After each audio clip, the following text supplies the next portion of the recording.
नमस्ते कैंसर।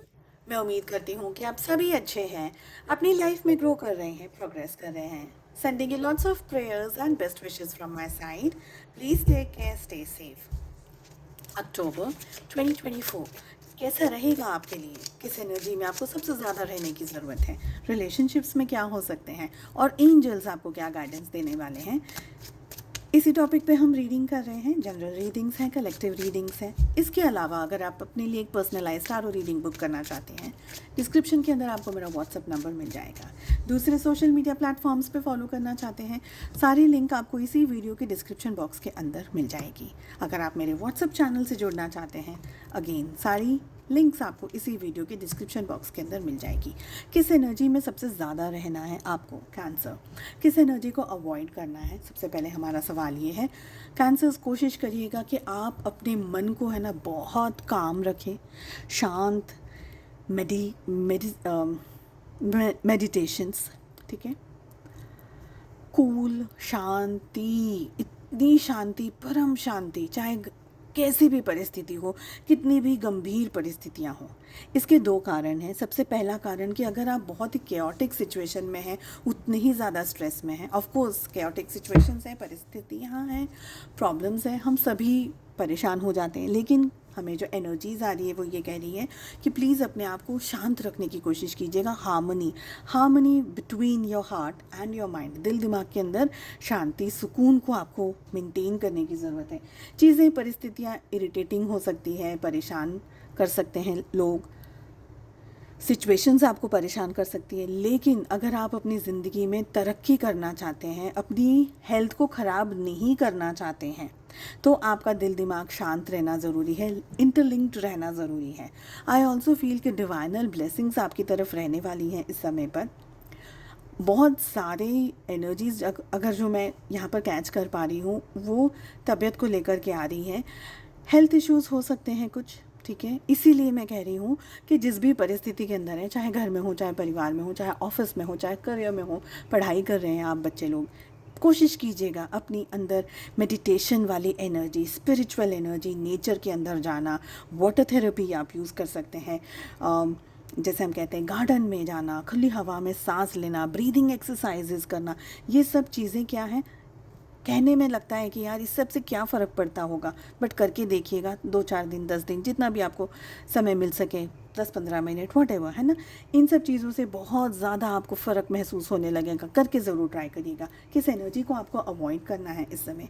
कोई भी ग्रीडी एनर्जी में नहीं रहना है। ग्रीडी एनर्जीज़ का मतलब ये नहीं होता है कि पैसे को लेकर के हम लालच दिखा रहे हैं या हम ये सोच रहे हैं कि यार मेरा सब कुछ मुझे मिल जाए। ग्रीडी एनर्जीज़ का मतलब है मेहनत उतनी करनी है जितनी करने की ज़रूरत है, ठीक है, और अवॉइड करना है आपको ये मेरा हो जाए, ये मुझे मिल जाए, ऐसा मैं कर लूँ। शॉर्टकट्स जिसे हम कहते हैं ना, काम वैसा करिए जैसा कि आपका दिल गवाही करे कि हाँ नहीं ये तो सही है, ये मुझे ऐसे ही करना है। तो काम को पूरे तरीके से करने की कोशिश कीजिएगा। शॉर्टकट्स को यूज़ बिल्कुल भी ना करें इस समय पर, ठीक है। अकेले घूमने घामने वाली परिस्थिति को भी अवॉइड करना है। ये सभी लोगों के लिए है, लेकिन कुछ स्पेसिफिक लोग ऐसे हैं जिनकी तबीयत ख़राब हो सकती है, तो आप अकेले सैर सपाटा करने मत जाएं।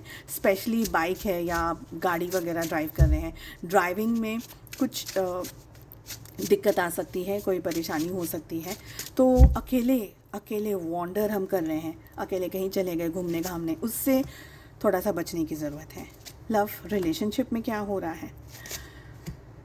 ओके, आपकी एनर्जी में मुझे लग रहा है कि आप अपने रिलेशनशिप में अपनी लव लाइफ को लेकर के मेहनत करना चाह रहे हैं। आप खुश रहना चाहते हैं अपने रिश्ते में, अपने पार्टनर के साथ, आपके पर्सन के साथ में। बट मुझे कहीं ना कहीं ये लग रहा है कि आपके पर्सन है ना, आप कितनी भी कोशिशें कर लेते हैं कैंसर, आपके पार्टनर शायद उतने खुश नहीं हो पा रहे हैं। चाहे आप जितनी भी मेहनत कर लें, जितना भी कुछ भी कर लें, लेकिन कहीं ना कहीं उनकी जो खुशी है ना वो इनकम्प्लीट रह जाती है, या वो कंप्लेन बहुत करते हैं, ठीक है। आई ऑल्सो फील कि आप बहुत डेडिकेटेडली इस अक्टूबर के मंथ में इस रिलेशनशिप पे मेहनत कर रहे हैं, काम कर रहे हैं, ओके। आई ऑल्सो फील कि ज़ोडिएक साइंस की बात करूँ, all 12 zodiac science are there in the reading. मुझे लग रहा है कि आपके पार्टनर किस एनर्जी में है, उनको अब कोई फ़र्क नहीं पड़ रहा आप उनसे क्या कह रहे हैं, उनकी लाइफ में क्या हो रहा है, नहीं हो रहा है। फर्स्ट थिंग, सबसे पहले आपके पार्टनर अपनी एनर्जी के अंदर है, अगर एक फीमेल है तो फेमिनाइन एनर्जी बहुत स्ट्रांगली है उनके, मतलब अभी अगर एक मेल है तो मैस्कुलिन एनर्जी बहुत स्ट्रांगली है, ठीक है। लेकिन जो अगर मेल है तभी भी बहुत सॉफ्ट हार्टेड हो सकते हैं, जल्दी इमोशंस में आ जाना, इमोशनली अवेलेबल, बहुत ज़्यादा आपके पार्टनर इन्वॉल्व्ड हो, ये दिख रहा है। मुझे लग रहा है कि आपके पार्टनर, अगर आप उनको पैम्पर करने की कोशिश कर रहे हैं या आप मेहनत करने की भी कोशिश कर रहे हैं, फॉर सम रीज़न मुझे लग रहा है कि कहीं वो खुश नहीं हो रहे हैं, कुछ ना कुछ कंप्लेन है, कहीं ना कहीं कोई बात है, कोई ना कोई चीज़ है जो कि उनको पूरा सेटिस्फाई नहीं कर पा रही है या उनको पूरी खुशी नहीं दे पा रही है। मुझे लग रहा है towards the end of the month October relationship एक बहुत मेजर सिचुएशन से गुजर रहा है। आप दोनों के रिलेशनशिप में issues, clashes, negativity, third party situation बहुत क्लियरली दिख रही है। इस रिलेशनशिप के अंदर उतार चढ़ाव बहुत स्ट्रांगली आ रहे हैं। हो सकता है आप दोनों ही या दोनों में से कोई एक इस रिलेशनशिप को छोड़ करके अपनी लाइफ में आगे बढ़ता हुआ दिख रहा है। ये टेम्प्रेरी हो सकता है, परमानेंट भी हो सकता है। ज़्यादातर लोगों के लिए मुझे लग रहा है कुछ ऐसी बातें हैं जो आप दोनों के बीच में या तो पूरी तरीके से क्लियर नहीं हुई हैं या डिस्कस नहीं हुई हैं, ठीक है। साथ में हम चेक कर रहे हैं कि आपको एंजल्स क्या गाइडेंस एंड क्या मैसेजेस देना चाह रहे हैं। जब तक मैं शफल कर रही हूँ कार्ड्स, आप प्लीज़ इस वीडियो को लाइक कर लीजिए, इस चैनल को सब्सक्राइब कर लीजिए। कमेंट बॉक्स में ज़रूर बताइएगा आपको मेरी वीडियोज़ और मेरी रीडिंग्स किस तरीके से लगती हैं, कैसी अच्छी लग रही हैं, व्हाट। ओके, सो यहाँ पर हमारे पास मैसेज आ रहा है, I can think my way out of fear. मतलब कितना भी डर है, कितना भी है, उससे बाहर, अगर नेगेटिव सिचुएशन है तो उससे बाहर मैं निकल सकती हूँ, मैं निकल सकता हूँ। तो मुझे डर के माहौल में नहीं रहना है। वो कहते हैं ना कि डर के आगे जीत है ना।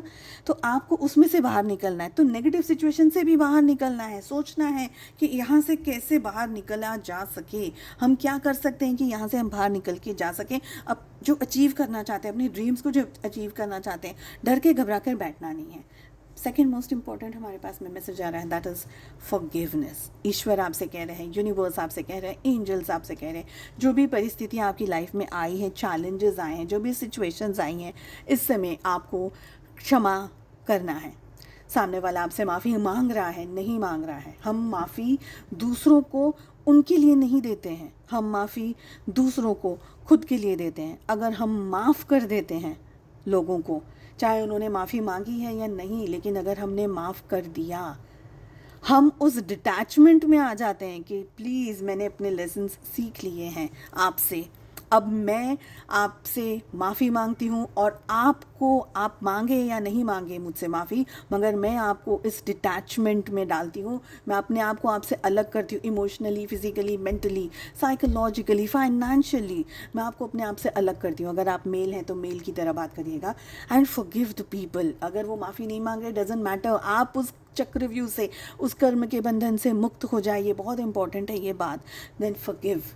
ईश्वर से भी माफ़ी मांगिए, खुद से माफ़ी मांगिए, क्योंकि आपने अपना ध्यान नहीं रखा, आपने ओवर गिविंग एनर्जीज़ में रखा है अपने आप को। आपने सब कुछ किया, सब कुछ दिया लोगों को, चाहे उन्होंने मांगा चाहे नहीं मांगा। तो पहली माफ़ी खुद से मांगिए, ईश्वर से मांगिए और दूसरों को माफ़ कर दीजिए, खुद को भी माफ़ कर दीजिए, ठीक है। सो आई होप आपको ये रीडिंग पसंद आई। Please do comment and tell me, मुझे मोटिवेशन मिलेगा। And please do like, share and subscribe to the channel. हम मिलते हैं अगली रीडिंग में। अपना बहुत ज़्यादा ध्यान रखिएगा। Take care, bye bye.